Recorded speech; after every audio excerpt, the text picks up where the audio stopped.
새벽 3시 또 깨셨습니까? 다시 잠들기 정말 힘들죠. 절대 나이 탓이 아닙니다. 뇌가 보내는 구조 신호입니다. 제가 만난 74세 박철수 어르신 이야기를 해드리겠습니다. 박 어르신은 젊은 시절 40년 넘게 택시 운전대를 잡으셨던 베테랑 기사님이셨습니다. 손님이 없는 틈을 타 차 안에서 쪽잠을 자는 게 평생의 습관이 된 분이셨습니다. 은퇴만 하면 따뜻한 안방에서 원 없이 푹 잘 수 있을 거라고 기대하셨답니다. 그런데 막상 일을 그만두고 나니 오히려 잠이 달아나 버렸습니다. 밤 10시에 잠자리에 누워도 새벽 2시나 3시만 되면 어김없이 눈이 번쩍 떠진다고 하셨습니다. 다시 잠을 청해보려고 뒤척이다가 결국에는 에이, 날 샜다 하고 부엌으로 나가십니다. 냉장고에서 소주 한 병을 꺼내 반병 정도 들이키고 나서야 겨우 취기에 몽롱하게 잠이 드신다고 했습니다. 박 어르신은 저에게 이렇게 말씀하셨습니다. 선생님, 늙으면 원래 잠이 없어지는 거 아닙니까? 새벽잠 없는 게 노인네들 특징이라던데 그냥 그러려니 하고 삽니다. 술 한 잔 마시면 그나마 잠이 오니까 그걸로 버티는 거죠. 여러분 혹시 박철수 어르신처럼 생각하고 계시지는 않습니까? 나이 들면 잠이 줄어드는 게 당연하다는 생각 말입니다. 결론부터 말씀드리면 이것은 반은 맞고 반은 틀린 아주 위험한 착각입니다. 우리 몸에는 멜라토닌이라는 수면 호르몬이 나옵니다. 쉽게 말해 잠을 오게 만드는 연료입니다. 그런데 안타깝게도 이 연료는 나이가 들수록 급격히 줄어듭니다. 연구에 따르면 20대 때 콸콸 쏟아지던 멜라토닌이 60세가 넘어가면 3분의 1 수준으로 뚝 떨어집니다. 심지어 50대 이후부터는 10년마다 10%에서 15%씩 계속 감소합니다. 그러니 밤이 되어도 뇌는 잘 준비를 하지 못합니다. 연료가 부족한 자동차가 가다가 서다를 반복하듯이 우리 수면도 뚝뚝 끊기게 됩니다. 새벽에 자꾸 깨는 것은 여러분의 의지가 약해서가 아니라 몸속의 수면 연료가 바닥났기 때문입니다. 그런데 여기서 정말 무서운 것은 잠을 못 자는 고통 그 자체가 아닙니다. 바로 잠이 끊어진 그 틈을 타서 우리 뇌 속에 무시무시한 쓰레기가 쌓인다는 사실입니다. 여러분, 우리가 낮 동안 열심히 생각하고 움직이면 뇌에서는 노폐물이 나옵니다. 마치 자동차가 달리면 매연이 나오는 것과 똑같습니다. 이 노폐물 중에는 베타 아밀로이드라는 아주 독한 물질이 있습니다. 이것이 뇌세포 사이에 끈적끈적하게 달라붙으면 뇌세포를 파괴합니다. 이것이 바로 치매의 시작입니다. 건강한 뇌는 밤에 잠을 자는 동안 이 독성 쓰레기를 깨끗하게 씻어냅니다. 하지만 박철수 어르신처럼 새벽에 자꾸 깨거나 깊은 잠을 못 주무시는 분들은 이 청소 작업이 중단됩니다. 쓰레기가 치워지지 않고 뇌 속에 차곡차곡 쌓이는 겁니다. 박 어르신이 잠이 안 온다고 드셨던 그 소주 한 잔이 당장은 잠을 부르는 것 같지만 실제로는 뇌를 마취시켜 기절시키는 것에 불과합니다. 뇌가 청소를 하러 나올 틈도 주지 않고 강제로 문을 닫아버리는 것과 같습니다. 결국 박 어르신은 치매라는 무서운 불청객에게 대문을 활짝 열어주고 계셨던 겁니다. 하지만 너무 걱정하지 마십시오. 오늘 제가 알려드릴 방법은 아주 간단합니다. 줄어든 멜라토닌을 다시 채우고 뇌 속의 청소부들을 깨워서 뇌를 20대처럼 깨끗하게 씻어내는 비결이 있습니다. 박철수 어르신도 이 방법을 실천하시고 3주 만에 소주병을 치우셨습니다. 아침에 일어나면 머리가 맑고 개운해서 살 것 같다고 하십니다. 돈 한 푼 들지 않고 집에서 바로 따라할 수 있는 기적 같은 수면 비법을 지금부터 하나씩 풀어드리겠습니다.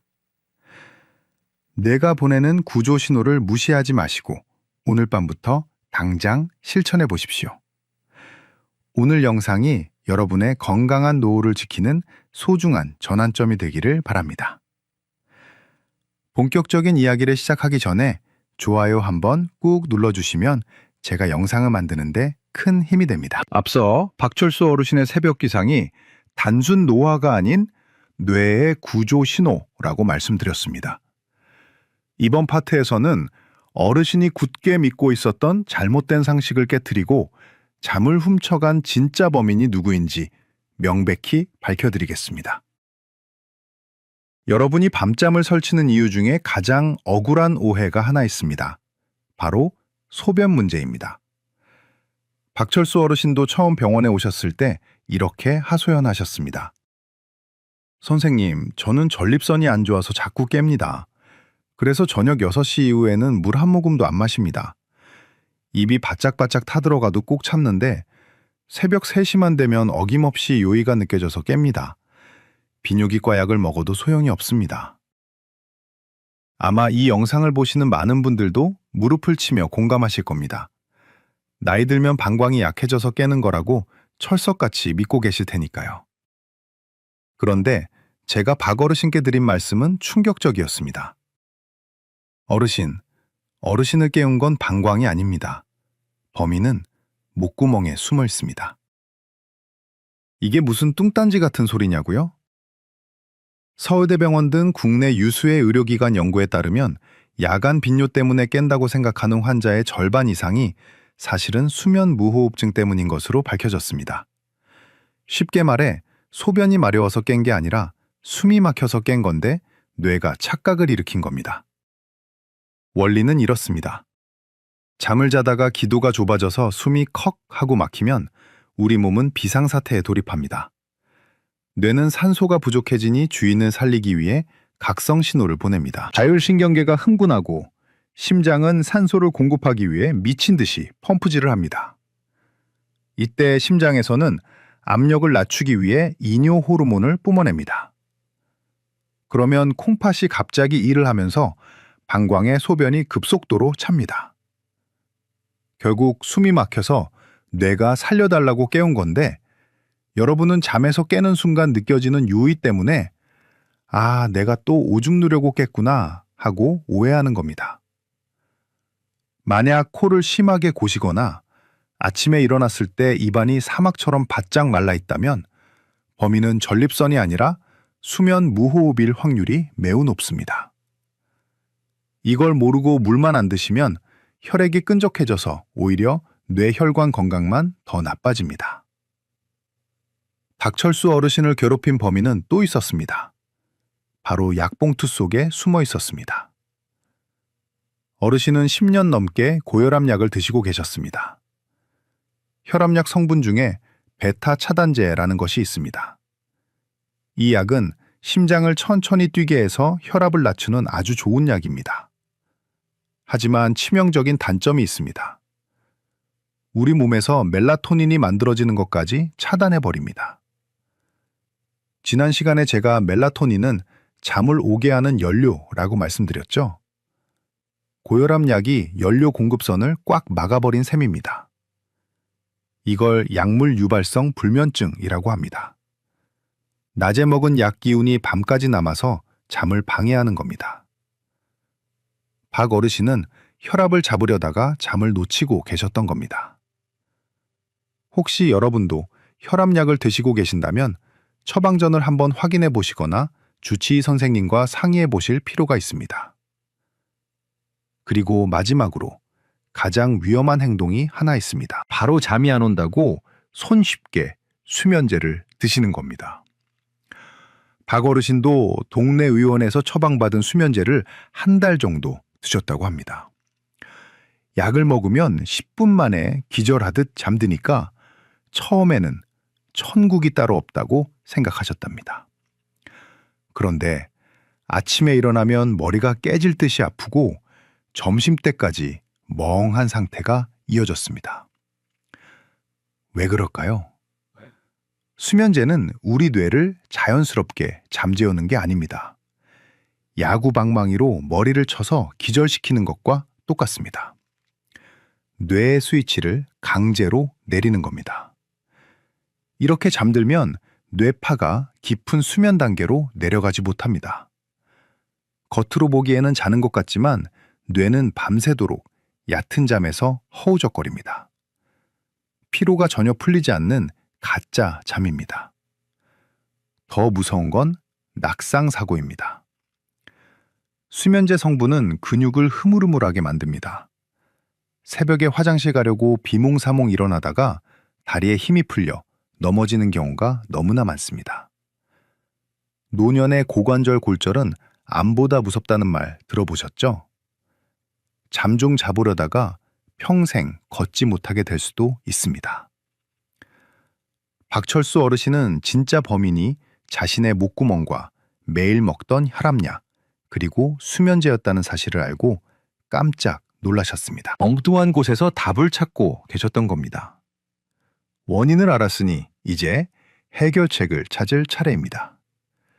다음 파트에서는 제가 앞서 말씀드린 뇌 속의 쓰레기 기억나십니까? 우리가 잠든 사이에 뇌 속에서 어떤 놀라운 청소 작업이 벌어지는지, 그리고 그 청소부를 깨우려면 어떻게 해야 하는지 그 비밀을 낱낱이 공개하겠습니다. 우리 뇌가 보내는 경이로운 회복 시스템 이야기를 들으시면 오늘 밤 잠을 대하는 태도가 완전히 달라지실 겁니다. 오늘 내용이 충격적이셨다면 댓글에 느낌표 하나만 딱 찍어주십시오. 여러분의 작은 반응이 제가 더 좋은 정보를 준비하는데 큰 힘이 됩니다. 앞서 박철수 어르신의 밤잠을 망친 범인들을 잡아냈습니다. 그렇다면 왜 그토록 우리가 깊은 잠을 자야만 하는지 그 놀라운 이유를 설명해 드릴 차례입니다. 이 파트는 오늘 강연의 핵심이자 하이라이트입니다. 우리 뇌 속에서 벌어지는 신비한 청소 작업을 이해하시면 다시는 잠을 소홀히 하실 수 없을 겁니다. 여러분 상상해 보십시오. 우리 뇌는 거대한 도시와 같습니다. 마치 복잡한 서울 시내 한복판처럼 말입니다. 낮 동안 우리가 생각하고 말하고 고민하는 동안 이 뇌 도시는 쉴 새 없이 돌아갑니다. 수만 대의 차가 뿜어내는 매연처럼 뇌세포들이 활동하면서 엄청난 양의 쓰레기를 만들어냅니다. 이 쓰레기 중에는 베타 아밀로이드라는 아주 지독한 독성 물질이 있습니다. 이게 뇌에 계속 쌓이면 뇌세포를 죽이고 결국 치매를 일으킵니다. 그런데 문제는 낮에는 이 쓰레기를 치울 수가 없다는 겁니다. 차가 쌩쌩 달리는 도로 한복판에 환경미화원들이 들어갈 수 없는 것과 똑같습니다. 그렇다면 이 쓰레기는 언제 치울까요? 바로 여러분이 깊은 잠에 빠진 그 시간입니다. 2012년 과학자들은 뇌에서 글림프 시스템이라는 놀라운 배수관을 발견했습니다. 쉽게 말해 뇌 전용 하수구입니다. 이 시스템의 작동 원리는 정말 기가 막힙니다. 우리가 깊은 잠, 즉 렘수면이 아닌 서파수면 단계에 들어가면 뇌 속에 기적 같은 일이 벌어집니다. 꽉 들어차 있던 뇌세포들이 일제히 몸집을 줄입니다. 무려 60%나 수축합니다. 건물들이 뒤로 물러나면서 좁았던 골목길이 뻥 뚫리는 것과 같습니다. 그 넓어진 틈으로 뇌 척수액이라는 맑은 물이 고압 세척기처럼 콸칵 쏟아져 들어옵니다. 이 물살이 낮 동안 구석구석 쌓여있던 베타 아밀로이드 독소와 찌꺼기들을 시원하게 쓸어내려 뇌 밖으로 배출시킵니다. 이것이 바로 밤의 청소부들이 하는 일입니다. 박철수 어르신이 겪었던 문제의 핵심이 바로 여기에 있었습니다. 어르신은 잠을 안 잔 게 아닙니다. 쪽잠을 자거나 술 기운에 기절하듯 잤습니다. 이건 뇌 도시 입장에서 보면 통행금지가 제대로 내려지지 않은 겁니다. 차가 완전히 멈추지 않았으니 청소차가 도로에 진입을 못한 겁니다. 술을 마시고 자면 코를 골며 자는 것 같지만 뇌는 깨어있는 상태와 비슷합니다. 수면제도 마찬가지입니다. 뇌를 강제로 마비시킬 뿐 자연스러운 깊은 잠의 파동을 만들지 못합니다. 결국 박 어르신의 뇌 도시는 매일 밤 쓰레기가 치워지지 않은 채 아침을 맞이했던 겁니다. 그 썩은 쓰레기 더미 속에서 기억력이 떨어지고 머리가 멍해지는 건 너무나 당연한 결과였습니다. 많은 분들이 잠을 줄여서라도 시간을 아껴야 한다고 생각하십니다. 아닙니다. 잠은 시간을 버리는 게 아니라 뇌를 새 곳으로 갈아 끼우는 유일한 시간입니다. 하수구가 막힌 집에서 살 수 없듯이 청소가 안 된 뇌로는 건강하게 살 수 없습니다. 박 어르신은 이 설명을 듣고 얼굴이 하얗게 질리셨습니다. 내 머릿속이 쓰레기 매립지가 되고 있었다니 정말 몰랐습니다. 라며 후회하셨습니다. 하지만 늦지 않았다고 말씀드렸습니다. 지금부터라도 청소부들이 일할 수 있게 길만 터주면 됩니다. 그렇다면 어떻게 해야 뇌도시의 통행을 막고 청소부들을 불러낼 수 있을까요? 약도 필요 없고 큰 돈도 들지 않습니다. 우리 몸에 있는 스위치를 딱 3번만 눌러주면 됩니다. 다음 파트에서는 박철수 어르신이 3주 동안 매일 실천해서 뇌를 대청소하고 20년 만에 개운한 아침을 맞이하게 만든 구체적인 실천법 3가지를 공개하겠습니다. 오늘 밤 당장 따라하실 수 있는 아주 쉬운 방법들입니다. 이 중요한 정보를 놓치지 않으시려면 구독 버튼 한번 눌러주시고 다음 이야기로 함께 가시죠. 여러분의 뇌를 지키는 가장 확실한 방법이 기다리고 있습니다. 이제 이론은 충분합니다. 박철수 어르신이 뇌도시의 쓰레기를 치우기 위해 실천했던 3가지 비법을 공개합니다. 돈 한 푼 안 들고 침대에 누워서 바로 할 수 있는 방법들입니다. 오늘 밤 여러분의 뇌를 대청소할 준비가 되셨다면 두 눈 크게 뜨고 집중해 주십시오. 박철수 어르신은 제가 알려드린 이 3가지를 매일 밤 의식처럼 행하셨습니다. 첫 번째 비법은 뇌의 브레이크 페달을 밟는 겁니다. 여러분, 운전하다가 차를 멈추려면 어떻게 합니까? 브레이크를 밟아야죠. 우리 몸에도 흥분한 뇌를 즉시 멈추게 하는 브레이크 버튼이 있습니다. 바로 귀 뒤에 있는 풍지혈입니다. 지금 저를 따라해 보십시오. 손을 귀 뒤로 가져가서 귀볼 바로 뒤에 튀어나온 뼈를 찾아보세요. 그 뼈 바로 아래에 약간 오목하게 들어간 곳이 만져지실 겁니다. 거기가 바로 풍지혈입니다. 이곳을 엄지손가락으로 꾹 눌러보십시오. 약간 뻐근하면서도 시원한 느낌이 드신다면 제대로 찾으신 겁니다. 자기 전에 침대에 누워서 이 풍지혈을 10초 동안 지그시 눌러주십시오. 이걸 5번만 반복하세요. 이 자리를 누르면 우리 몸의 이완을 담당하는 미주신경이 자극됩니다. 마치 달리는 자동차의 시동을 끄는 것처럼 쿵쾅거리는 심장이 차분해지고 곤두선 신경이 순식간에 느슨해집니다. 박 어르신은 이 지압만 해도 뒷목이 풀리면서 스르르 눈이 감긴다고 하셨습니다. 두 번째 비법은 뇌에게 영업 종료 신호를 보내는 겁니다. 바로 478 호흡법입니다. 뇌는 바보라서 우리가 숨 쉬는 것만 바꿔줘도 이제 잘 시간이구나 하고 속아 넘어갑니다. 방법은 아주 간단합니다. 입을 다물고 코로 4초 동안 숨을 들이마십니다.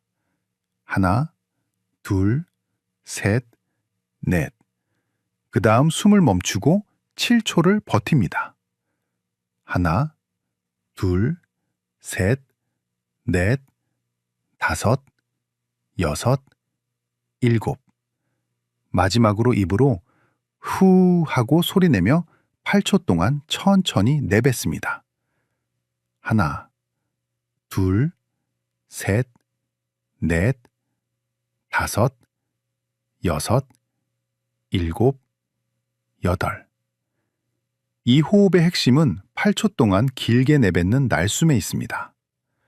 숨을 길게 내쉬면 우리 몸의 부교감 신경이 켜집니다. 부교감 신경은 몸을 나른하게 만들고 소화를 돕고 잠을 부르는 신경입니다. 4초 마시고 7초 참고 8초 내뱉기.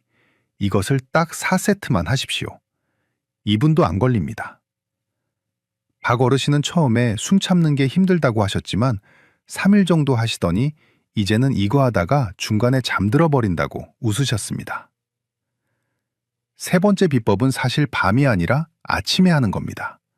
바로 멜라토닌 배달 예약하기입니다. 이게 무슨 소리냐고요? 여러분, 우리가 밤에 잠을 자게 해주는 멜라토닌 호르몬은 밤에 뚝딱 만들어지는 게 아닙니다. 아침에 예약 주문을 넣어야 밤에 배달이 옵니다. 그 예약 주문서가 바로 아침 햇빛입니다. 아침에 눈을 뜨자마자 밖으로 나가서 15분만 햇빛을 쬐십시오. 빛이 눈으로 들어오면 뇌 속에 타이머가 작동합니다. 아, 지금 주인님이 기상했구나. 그럼 지금부터 15시간 뒤에 수면 호르몬을 분비해야지 하고 예약을 걸어둡니다. 아침 7시에 산책을 하면 밤 10시에 정확히 졸음이 쏟아지게 되어 있습니다. 박철수 어르신은 이걸 몰라서 그동안 아침에 커튼 치고 늦잠을 주무셨던 겁니다. 그러니 밤에 멜라토닌이 안 나와서 잠이 안 왔던 거죠. 이제 어르신은 아침 식사 전에 무조건 동네 한 바퀴를 도십니다. 비가 오는 날이라도 나가십니다. 구름을 뚫고 들어오는 빛만으로도 충분하니까요. 정리해 보겠습니다. 아침에는 15분 산책으로 수면 호르몬을 예약합니다. 밤에는 침대에 누워 풍지혈을 눌러 브레이크를 밟습니다. 그리고 478 호흡으로 영업 종료를 선언합니다. 이 세 가지만 지키면 뇌도시는 완벽한 청소 모드로 들어갑니다. 약물도 필요 없고 돈도 안 듭니다. 오늘 밤부터 당장 하실 수 있습니다. 박철수 어르신은 이 루틴을 지키고 나서 인생이 바뀌셨습니다. 다음 마지막 파트에서는 이 3주간의 기적 같은 변화를 통해 어르신이 어떻게 달라지셨는지, 그리고 여러분이 가져가셔야 할 마지막 희망의 메시지를 전해드리겠습니다. 오늘 알려드린 이 세 가지 비법, 당장 오늘 밤부터 따라하실 분들은 댓글에 실천 2글자만 남겨주십시오. 여러분의 다짐을 제가 응원해드리겠습니다. 박철수 어르신과 함께한 여정을 마무리하며 어르신이 겪은 놀라운 변화와 여러분을 향한 마지막 당부의 말씀을 전해드립니다. 박철수 어르신이 제가 알려드린 세 가지 방법을 실천하신 지 딱 3주가 지났을 때였습니다. 진료실 문을 열고 들어오시는 어르신의 얼굴은 3주 전 그분이 맞나 싶을 정도로 달라져 있었습니다. 칙칙했던 안색이 맑아졌고 무엇보다 눈빛이 살아있었습니다. 어르신이 웃으며 저에게 건넨 첫 마디는 이것이었습니다. 선생님, 요즘은 아침 밥맛이 꿀맛입니다. 예전에는 아침에 일어나면 속이 더부룩하고 머리가 띵해서 밥 생각이 전혀 없었는데 이제는 눈 뜨면 배가 고프다고 하셨습니다. 그리고 또 하나 자랑하신 게 있습니다. 경로당에서 친구분들과 장기를 두시는데 예전에는 수가 잘 안 보이고 자꾸 깜빡깜빡 하셨답니다. 그런데 요즘은 상대방 수가 훤히 보이신답니다. 머릿속에 끼어있던 안개가 걷힌 것처럼 정신이 또렷해지신 겁니다. 물론 지금도 가끔 새벽 3시에 깨기도 하십니다. 하지만 예전과는 태도가 완전히 달라졌습니다. 예전에는 또 깼구나 하고 화를 내며 소주를 찾았지만 지금은 뇌가 잠깐 쉬는구나 하고 편안하게 받아들이십니다. 그리고 침대에서 풍지혈을 꾹꾹 누르고 호흡을 가다듬으면 금세 다시 깊은 잠으로 빠져듭니다. 잠을 두려워하던 공포가 사라진 것, 이것이 가장 큰 변화였습니다. 사랑하는 여러분, 잠은 죽어서 자는 것이라는 말이 있습니다. 바쁘게 사는 게 미덕인 세상에서 잠은 게으름의 상징처럼 여겨지기도 합니다. 하지만 저는 여러분께 단호하게 말씀드립니다. 잠은 죽어서 쉬기 위해 자는 게 아닙니다. 내일 더 잘 살기 위해서 자는 겁니다. 우리가 잠든 그 깜깜한 밤은 뇌가 문을 닫고 쉬는 시간이 아닙니다.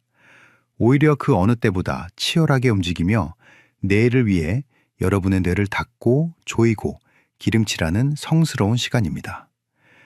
이 시간을 소홀히 하면 우리 뇌는 쓰레기장이 되지만 이 시간을 지켜내면 여러분의 노년은 그 어느 때보다 명석하고 활기찰 것입니다. 오늘 밤 침대에 누우시면 제 얼굴을 떠올리십시오. 그리고 손을 귀 뒤로 가져가십시오. 풍지혈을 10초만 꾹 눌러주십시오. 4초 동안 숨을 마시고 7초 참고 8초 내뱉으십시오. 그리고 내일 아침 눈을 뜨면 창문을 활짝 열고 햇빛을 맞이하십시오. 이 작은 습관들이 모여 치매라는 두려움으로부터 여러분을 지켜줄 가장 강력한 방패가 될 것입니다. 박철수 어르신이 해내셨듯이 여러분도 분명히 하실 수 있습니다. 늦었다고 생각하지 마십시오.